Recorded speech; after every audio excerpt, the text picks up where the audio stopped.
Merci de me laisser l'opportunité de vous présenter quelque chose d'effectivement très innovant, qui tire ses sources aux origines du monde quasiment. À partir du moment où l'humain a eu la nécessité de se loger, il a bien fallu qu'il trouve des moyens pour y arriver à moindre coût dans des délais les plus raisonnables. Et finalement, ce que nous contribuons à apporter aujourd'hui en France, et particulièrement ici en région Grande-Aquitaine et Pointe-Charentes, ce n'est que la continuité de ce qui a été initié depuis très longtemps.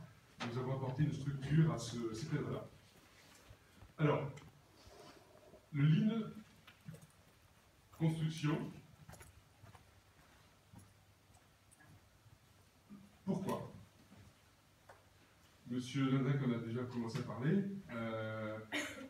Notre ambition est de pouvoir faire passer le secteur de la construction de la même manière que le secteur de l'automobile est passé de l'image de gauche à l'image de droite. À gauche, ce n'était pas mauvais, c'était même très bon. C'est déjà une révolution par rapport à ce qui s'est passé avant. Sur l'image de droite, en 100 ans, on a continué à travailler. Les voitures ont toujours 4 roues, ont toujours un volant, toujours une carrosserie. Il y a toujours des hommes qui savent faire autour de la voiture, et pour autant, les conditions de travail, la productivité a largement augmenté. C'est ce qu'on veut continuer à porter, contribuer à porter dans la construction.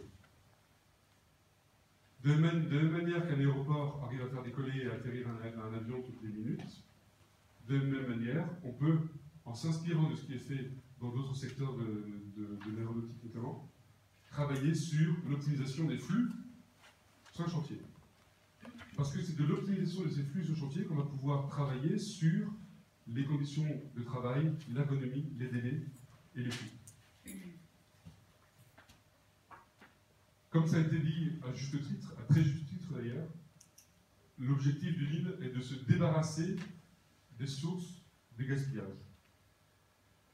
Faut-il encore qu'on les identifie, faut-il encore qu'on les mesure, avant, après? Et l'objectif, c'est de ne garder à tous les niveaux, y compris en études,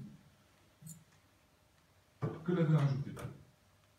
Pour le client, pour le maître d'œuvre, pour l'entreprise, pour l'utilisateur final.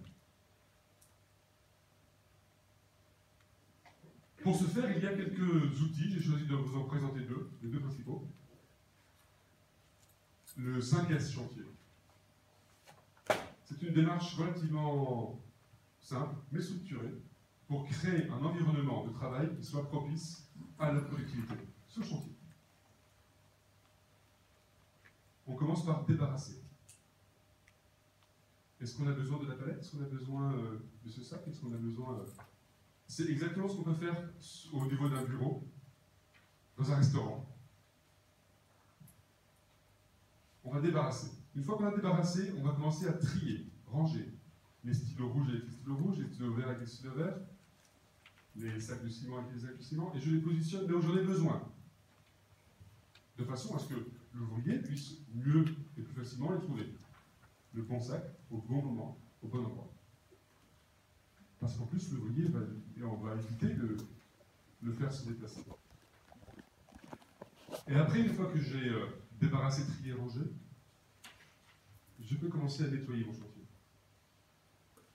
On voudrait que le chantier ne soit plus un chantier, quand on prend la définition du terme chantier dans